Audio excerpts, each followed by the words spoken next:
Hey, how's it going, YouTube? How y'all doing today? I had these working panels set up over by this this sick pen over here. This working pen right here. It's like the whole working system. I had it set up over there, but I moved the panels over here so that I can give these animals feed without having to get right up next to them. When it gets real slippery outside, when the soil gets wet, it's real dangerous for me to feed these animals, because when these animals see me coming with the feed, they'll start hitting me with their head. And if the soil is slick, real slick, I've had multiple times where I've almost fell. I've actually fell 2 times too, but the animals weren't anywhere near me. So, oh my gosh, look at the flies on her. I gotta figure out some kind of fly situation for these animals. Yeah, I gotta look at these flies. I gotta get some kind of medication, some kind of a feed through is what I'm guessing. But yep. I'm gonna see if I can get these flies off of her real quick. Just kind of keep her, kind of keep the flies off her. Dang, there's too many flies. Look at the flies on this one too. These 2 got it the worst. So these 3 got it the worst right here. Yeah, I have to get some fly medication. Yeah, I'll figure that out today. I'll get them something for the flies. I've been putting a rub-on permethrin on their back, and it works for a little bit and then it doesn't. So I'm gonna have to figure something else out. But these animals, they're doing good. The new heifer calves, they look good. They've noticeably put on weight already, and I think that they noticeably put on weight so quickly because when they first got here, they had shrunk pretty bad. They had some pretty bad shrink on them, and then yeah, I need to get some fly medication. I need to get some kind of a feed through fly medication for these animals. But they had shrank real bad, and then I got them fixed up real quick. It wasn't a big fix. It was a minor fix. Just had to get them rehydrated. Had to just put some food out in front of them, and that was it. They're squared away. They're putting on weight. They're good to go. They're real pretty heifers. They got these small little ears on them, and they got big old eyes on them. They're real pretty little heifers. There's 3 of them right there eating out the bin. And oh, there's another one that just pushed her way in. But yep, these heifers, these new calves have already realized that I feed them twice a day. I feed them once in the morning and I feed them once in the evening. She just tried to, the new heifer just tried to jump up on on the miniature. So that's good. But that pretty much just means get out my way. I'm trying to get myself some food. That's what that means. So that's good.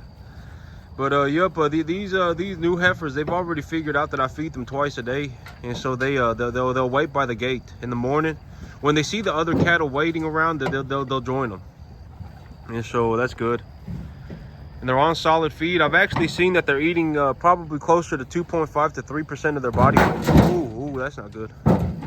It's okay. They'll figure it out. But yep, they're probably eating closer to 2.5 to 3% of their body weight. And if they're eating 2.5 to 3% of their body weight, they're actually able to handle a little bit of a lesser quality food as long as they're not having scours or anything.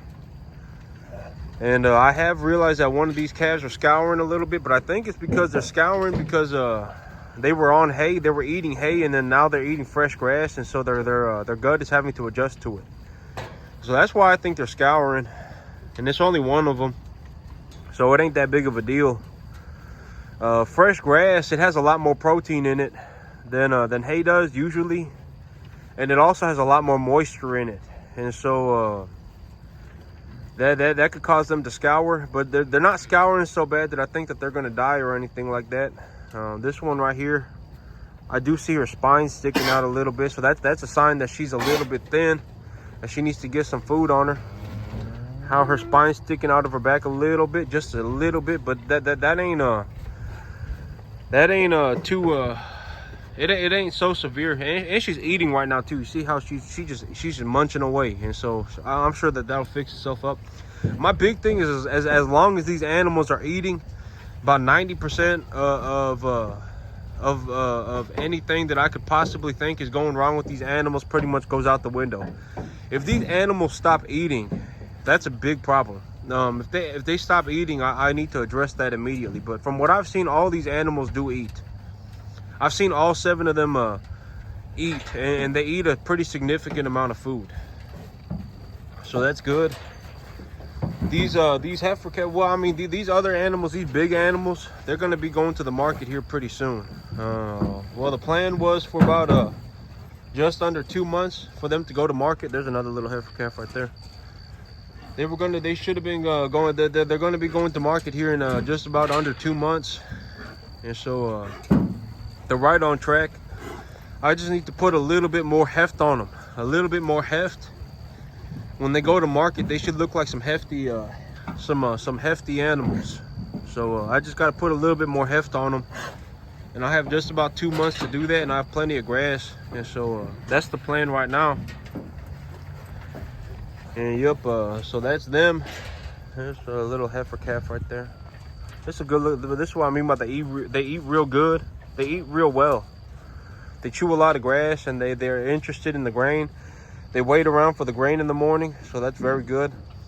These animals, yep, they're real pretty too. They got they're real pretty little black Angus heifers. And so, yep, but that's them. And I'm gonna take y'all out front real quick to go look at the sorghum Sudan grass. Yeah, but I'm gonna go and get them some kind of a feed through fly medication later today. What I've realized about these animals is that when I have a lot of animals on this acreage, I have 10.5 acres, and when I put 40 about 5.5 weight animals on it, I would say the average weight right now is about 5.5, because those new heifers would drop the average weight. But when I have 40 animals on the field, on a 10.5 acre field, the manure flies are a big problem, and the flies are a big problem. So I got to really stay on top of that. That's one of my big problems right now are flies, and so I'm gonna go get that situated later today. But here's the sorghum Sudan grass, and yep, this is what it looks like right now. I would say it's about a 1.5 foot tall, and so it's about halfway to where it needs to be for me to cut it. And yep, I mean, it's growing. It's definitely growing. I'll take y'all all the way out to the front today to take a look at the whole field. But it's definitely growing. But this forage, when it's ready to go and I'm able to feed it to the cattle, I'm going to start plowing. I'm going to work the backfield real hard. I don't know if I'm going to plow it or if I'm going to herbicide it. But I'll figure that out when I look at the weather and I see how much time I got. Because, well, okay, so one of the nuances of that backfield is that there's a slight angle to the backfield. It goes up. The angle of the field goes up as I go towards the back. And so I don't really have ever have drainage problems on the back portion of the field, because the field is slightly angled upwards. And so on that back field, I can well, I do notice that that if I broadcast seed, it will move. The seed will move around. But if I drill it, that shouldn't really be that big of a problem. But yep, I don't really ever have any sort of drainage problems on that back field. And so even if it's gonna rain a pretty good amount, I can still drill the seed back there and not be too worried about the seed going everywhere, or it getting pushed up out of the soil. Hey, my dogs have been running around and they flattened the portions of this field, but it's okay. As long as the grass survives, it'll grow back. It's rooted enough now. This grass has enough of a root system to where even if it got pushed over, this grass will still survive. It's not like it got pulled out of the ground or anything. But yep, this is all the sorghum Sudan grass. And so I got about another third of a field across the just the other way. And so yep, and this is the sorghum Sudan grass. And so yep, that's about 2/3 of the field. And then this is about how tall it is. I know it's hard to see the stem, but yep, definitely growing. But when this field is ready to get cut, I'm going to I got like a little bit of a chest cold, and my my nose is all clogged up, so it's hard for me to breathe. And I got this mask on too to cover my face from a sunburn. So yep, this sorghum Sudan grass, as soon as it's ready, I'll be chopping this grass to feed it to the cattle. And when I'm feeding this grass to the cattle, I'm gonna get the backfield situated with some pearl millet. I'm gonna get the backfield planted. So that's the big plan right now of what I'm gonna do. And yep, the cattle are looking good. I would think that about well, hey, yeah, I don't think it's dead. I think it'll come back. My dogs have been running around the field, and they just flatten the grass, and they'll pull on the grass, and so I try and keep them off of it, because I can't have them kill 5% of my field every single time they come running through here, And so yep, but yep, they so yep, that's that. But this grass, it's going good. I would say the average height of the grass right now is 1.5 feet tall, and when it gets to 3 feet tall, somewhere around 30 inches to 36 inches, I'll be ready to cut it. I'll be starting to cut it, and when I start cutting it, I'm gonna start feeding it to the cattle. And when I start feeding it to the cattle, that's when I'm gonna work the back portion of the field. And the back portion of the field, I'm either gonna herbicide it or plow it to plant pearl millet. So that's the plan right now. But it looks good. Any spots that were fertilizer deficient, I mean, this grass is a little bit fertilizer deficient. I would say well, I mean, it just needs a little bit more phosphorus, and it just needs a little bit more sulfur. But I mean, it ain't the end of the world. I mean, it's okay. I would say that let's take a look at this leaf right here. The leaf width is probably about an inch. It's about an inch. Yeah, the leaf width is about an inch, and so there's enough forage on it, and it's growing enough to where it's like, yeah, I mean, it's not bad. It's anywhere from an inch to an inch and a half. Some of these thicker leaves are an inch and a half, but the average leaf, I would say, is about an inch. Well, that's about an inch and a half. That's actually about an inch and a half too. So somewhere between an inch and a half on the leaf diameter. So it's perfectly fine. It's going okay. This will be good enough forage for the animals to eat. So yep, everything's kind of going pretty good. And when I look at this right here, this is gonna save me a lot of money. This cost me actually, this gonna make me a lot of money. To be honest, this grass right here, this gonna make me a lot of money. This right here cost me about $375. All of this cost me about $375, and I probably grown myself a couple of maybe for that $375, I probably grew myself close to $2,000 worth of cattle feed.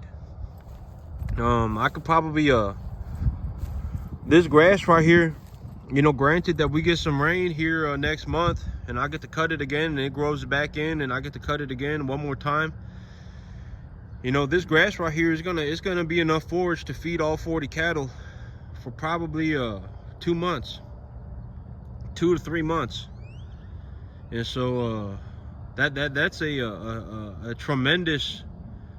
tremendously good investment. And I got to get the backfield planted with pearl millet too. And when I get that backfield planted with pearl millet, they'll have a lot of forage. And so, but that's the thing. And the thing about if I let the cattle loose on this and they walked around on it, they would stomp it to the ground. Majority of this would get stomped to the ground, and they wouldn't even be able to eat it. They just stomp it into the soil, and then they just it just die and it decompose. So for these tall grasses, it's better for the it's better for me to cut it for them than to have them walk around on it and chew on it. I'll get a lot more out of it. So yep, I'm gonna start cutting it here pretty soon, and I'm gonna get that backfield here situated pretty soon. And these animals, they're starting to get pretty hefty. I'm starting to realize that my animals are getting a little bit fat, but I still need the 2 more months with them. And in the 2 more months that I got them, I think I could put on some good conditioning on them, and I'll have plenty of forage to give them. And so yep, they'll look good. By the end of 2 months, they'll look real good. And I gotta get the flies off of them too. But all right, that's it for me today, YouTube. Y'all have a good one.